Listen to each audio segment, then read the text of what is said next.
I'm doing a video response to the solitary wolf and his video why men are leaving the workforce, so without further ado, let's get into it. Recent numbers shows that men who simply stop working are on the rise. In the United States, we are talking about 7 million men who are neither working nor looking for work. But it's clear that in other Western countries, men are leaving the workforce as well. I see it happening all around me, in my family and among friends, that more and more men just seem to throw in the towel. Women, however, are increasingly employed. Just take a look at this graph from the Pew Research Center. By the year of 2016, we see that the participation of men in the labor force is still higher than the participation of women. We can also see that since the 50s, the participation of men is in a steady decline, while the participation of women is on the rise, except for that small dip at the end.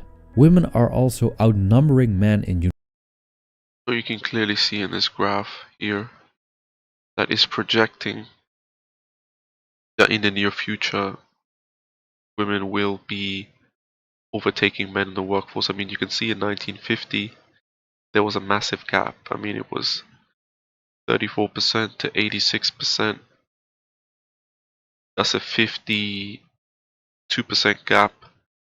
Now in 2016, which is probably even more women now, but in 2016 it's only a 12% gap. So you can see that gap is closing, and it will eventually, women will overtake men. It's definitely on the cards here. Dip at the end. Women are also outnumbering men in universities. Just look at this graph. We see that the number of women who have enrolled in college has increased. Could this be linked to the high expectations and high standards women nowadays seem to have for the future? Could this lead to a generation of women that wants to have it all? The great career, a big house, but also a family, children, and a partner that is on the same level or higher when it comes to income. What strikes me is that a lot of women I know have their own form of internet porn, which is websites offering real estate. My ex-girlfriend literally got wet watching the local residential stock, scrolling through the apartments and houses and watching pictures of bathrooms and kitchens. And then you have IKEA and travel catalogs and fancy restaurants. I mean, these women have a lot to work for, and since they are not dependent on men anymore, no one is stopping them to pursue their fantasies. So is an army of independent career women scaring men away from the labor force? Or could it be that a group of men isn't able to catch on with women's high living standards today and perhaps have given up on the rat race? Nicholas Eberstadt, author of the book Men Without Work, says that an important factor is the big structural economic change that took place. We have had the decline of manufacturing. We have had more trade competition. China and the World Trade Organization. Outsourcing decline and demand for less skilled work. All of that's a very big factor in this, he said in an interview conducted by The Art of Manliness. Link below. Well, fair enough. So that's interesting. So what he's saying is that men traditionally worked in low-skilled jobs, and there's less of a demand for low-skilled workers now, so therefore men are being pushed out of the workforce. But okay, what about the high-skilled jobs? Why should men not be given an equal opportunity in high-skilled jobs? I mean, that's discrimination. That is discrimination, but nobody's gonna talk about that. Nobody's gonna actually shed some light on this. You won't see anybody. You won't see politicians. You won't see anybody, a prominent figure or anybody with any notoriety, speak about these factors. Because in this society, only women can be victims of discrimination. It's never a man that can be seen as a victim of discrimination. See, when my grandparents were young, most of the men were working in manufacturing jobs. There was a lot of work for the low educated. Today we see that most of these jobs have been outsourced to lower wage countries or automated. So basically jobs that require physical labor are disappearing, while many jobs like in customer services, for example, remain. Being a part-time bank employee, I think I won't surprise you if I say that this is a very feminine environment. It's infested with endless political backstabbing, gossip, silly team building sessions, and these give your colleague a compliment cards lying around everywhere. It's like a mix of kindergarten and a cat hotel. So let's get back to men leaving the workforce.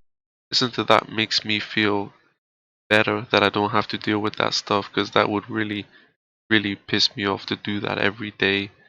But you gotta make a living at the end of the day. According to the Bureau of Labor Statistics, 47% of prime age men between 24 and 54 that left the labor force has a disability. 16% is involved in some form of education. 13% is encumbered with family responsibility like a stay-at-home dad. 9% because of early retirement and 6% because of other reasons. According to the current population survey, only 9% actually wants a job. On another graph, we see that 11.5% of prime age men. So basically, what the statistics shows is that majority of people actually who are out of work at the moment, they're not actually looking for jobs. It's down to other factors like we saw here, disability, education, family responsibility. Yeah, I'm sure a lot of these people claiming disability are not even disabled, but that's another topic for another day. A job. On another graph, we see that 11.5% of prime age men is inactive and 3.6% is looking for work. Being inactive means not looking for work, just to be clear. So does this give us a clear picture? I think a lot of people too who are inactive are making money, but they're not like they're not declaring that they're making money. I think that's happening. I think that's happening in a lot of cases, that a lot of people are self-employed, they're making money, but they're not declaring that. So they may be seen as inactive on the by the government, but actually they're not. Why men are leaving the workforce. According to Bloomberg, men have better things to do, referring to more men obtaining degrees and staying at home with the kids. On the other hand, men have worse things to do, as they call it, like dropping out of the workforce because of bad health, addiction or disability, and others went down the criminal path. Also, a shift in demographics is causing a drop in the male participation rate because a lot of them are baby boomers. This makes perfect sense, and you will find a link to the article below, but there's still not a satisfying answer to what moves men to quit working. What could be another underlying reason why men are not motivated to participate? Well, perhaps, and this is just a hypothesis, the previous categories all have a common denominator. Or let's put it this way, I think we can identify another group. They are the men ghosting their own way. Men who refuse to work on the plantation together with men who still do, but as little as possible. I will elaborate on this a bit further. First of all, I think that most men agree with me when I say that men are easily able to live minimalistically, but often don't because they want to attract a mate. Or to put it, Yeah, so it's pretty easy to live minimalistically as a guy. Yeah, I mean, we don't need flashy clothes. We don't need flashy cars. We don't need, anything really expensive.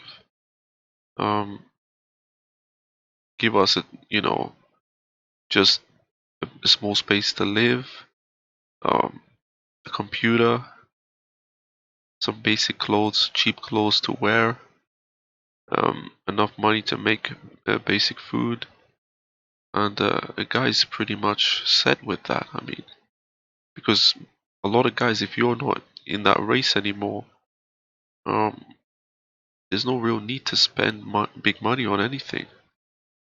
differently, they want female validation. They want a wide range of females to mate with by increasing their sexual marketplace value. By doing so means that they have to return to the plantation, and I think that more and more men refuse to do so. For them, the juice simply isn't worth the squeeze. Why would you work your ass off in a dead-end white-collar job to come home to some nagging, independent, structurally dissatisfied woman that doesn't take care of the household, shit testing you in all kinds of ways throughout the relationship or marriage, and, in an increasing amount of cases, initiating divorce or practice infidelity? Why would you want that? Well, I'm aware that not all relationships and marriages are like that, but chances are that many men who have opted out of the dating scene have negative experiences like that. Other men, so-called incels or true forced loneliness guys, experience that no woman on earth ever gives them the time of the day. For men, this can be psychologically devastating if they are raised with the idea that as a man you are not complete without a woman. I'd like to repeat that. As a man you are not complete without a woman. Yeah, I think they're selling us that idea because they can monetize that. They are pushing the fact that if you buy this product, you're gonna attract women. Um, if you have a higher level of education and make a lot of money and spend a lot of money in the universities, you're gonna attract women. If you go to the gym and buy these supplements and eat these superfoods, you're gonna become achieve a better physique, and that's going to attract women. Buy these certain clothes, women are gonna love you because of it. So a lot of the stuff that they're marketing to guys, whether it be cars, whether it be clothes, whatever, buying a nice house, a lot of these stuff they're marketing to guys is really based around you do this, you have these materialistic things, and that's going to attract women. So that they want us to believe that because it's gonna play into their hands. They're just gonna be able to make more money off of us guys. And that is the social narrative these days. Great empires were probably forged with the incentive of female validation. The bloody war between Troy and Sparta was about a woman, Helen, who is said to be the most beautiful woman in the world. Prince Paris of Troy took Helen from King Menelaus of Sparta, which started a war in which at least 100,000 troops fought on each side. There's nothing in the world, no amount of money, no cars, not even a single drug that can make a man so crazy as a woman. That's why being an incel can be such a devastating position to be.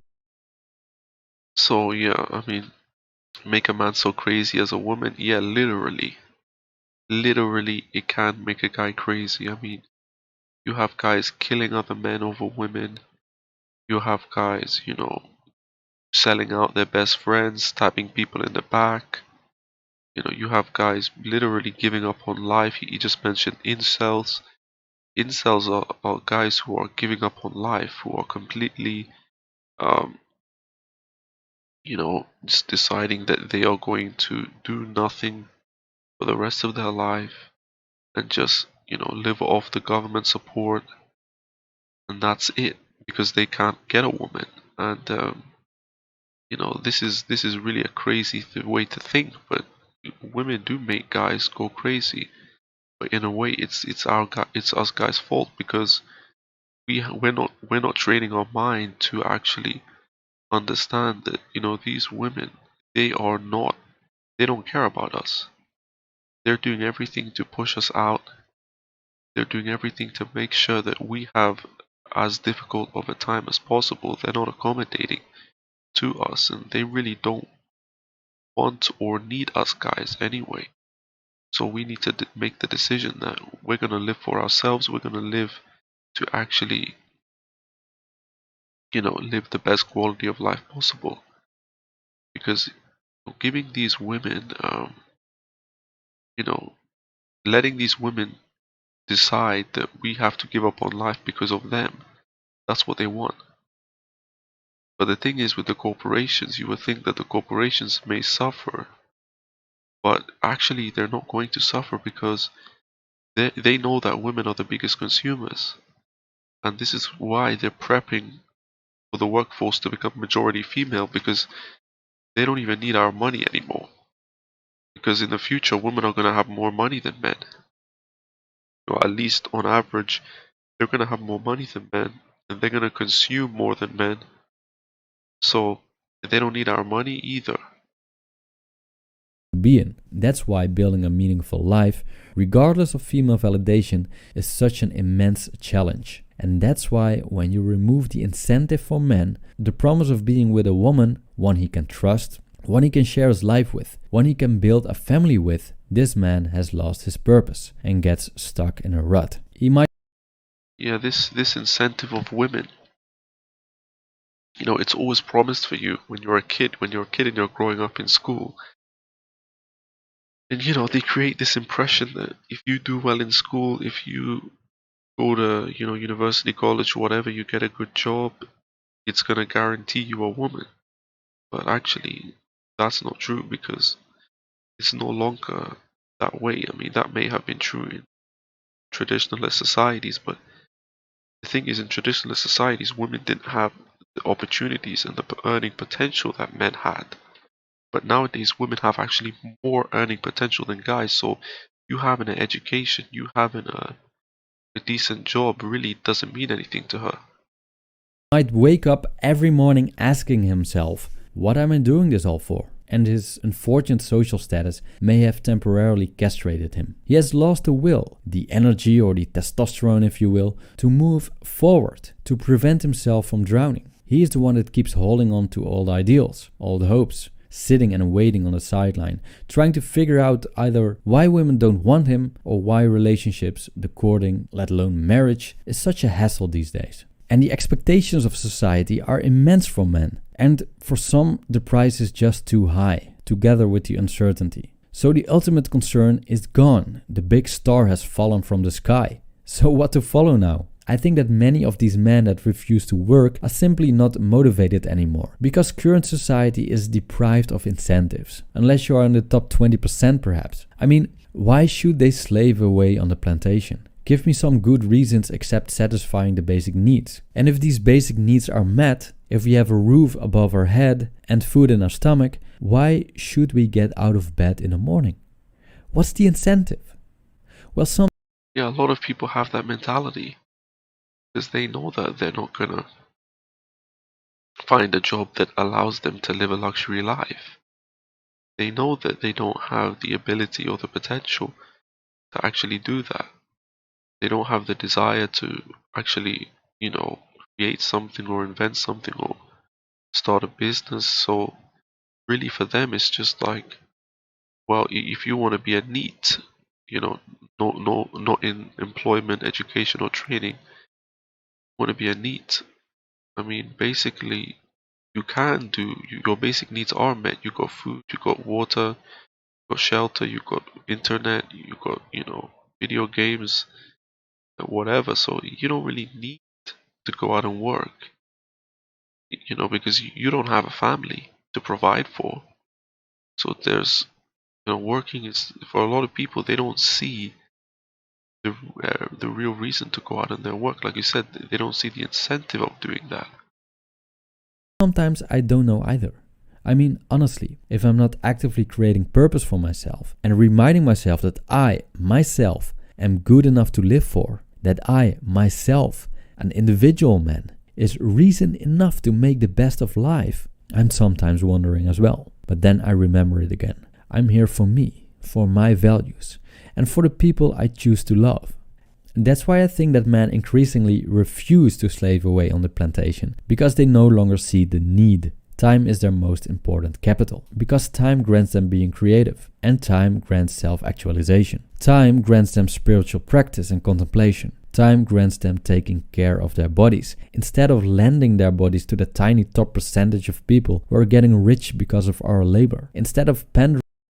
Yeah, that's the truth, man. These corporations, they're the ones that are really benefiting.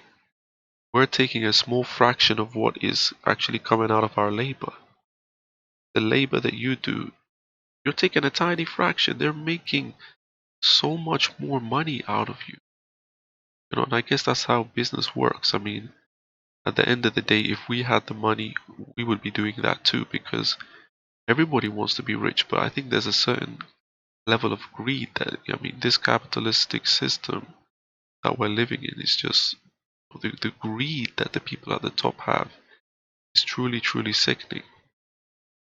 Pandering to women and submitting themselves to their ridiculously high demands. And that's why I think men are leaving the workforce.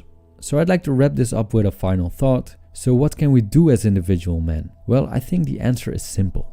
Adapt. And by adapting, I mean adapting to all dimensions of reality. Social, economic, cultural, etc. The independent women don't need us anymore? Fine. but that means that more men are masters of their time. And I think this is a double-edged. Yeah, more men have the time, exactly, because if women don't want us, okay, that's fine. We have more time to go out and do the things that we want to do. Whether it be you go out there and you make more money, whether you go out there and you study, travel the world, whatever interests you, you can do that. You can do that. Because at the end of the day, women, they are time consuming. And if they are not gonna, play by our rules, if they're gonna go and do their Miss Independent Women thing, that's fine. We're just gonna take advantage. We're gonna turn that negative into a positive. Sword. Overall, men are the ones that produce and women are the ones that consume. I've seen time and time again that men need very little to be happy when it comes to space and material belongings. I think we should take advantage of this masculine characteristic. This will grant you way more freedom to do what you want. With cheap housing. Yeah, freedom is the key thing. Freedom is the really key thing, because when you're a single man, you have all the freedom. Single man with no kids, the world is your oyster, man. You got so much freedom. You can do whatever the hell you want. Yes, you do need money to a certain degree, and that's why I advocate self-employment.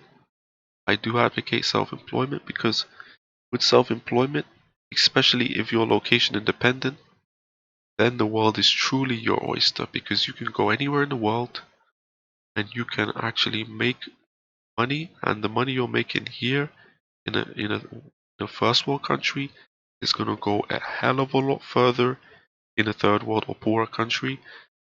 So you will be able to pretty much travel the world, see new things, meet new people, and you'll be able to live, in my opinion, a much more fulfilling life than these 9 to 5, come home to a wife, kids.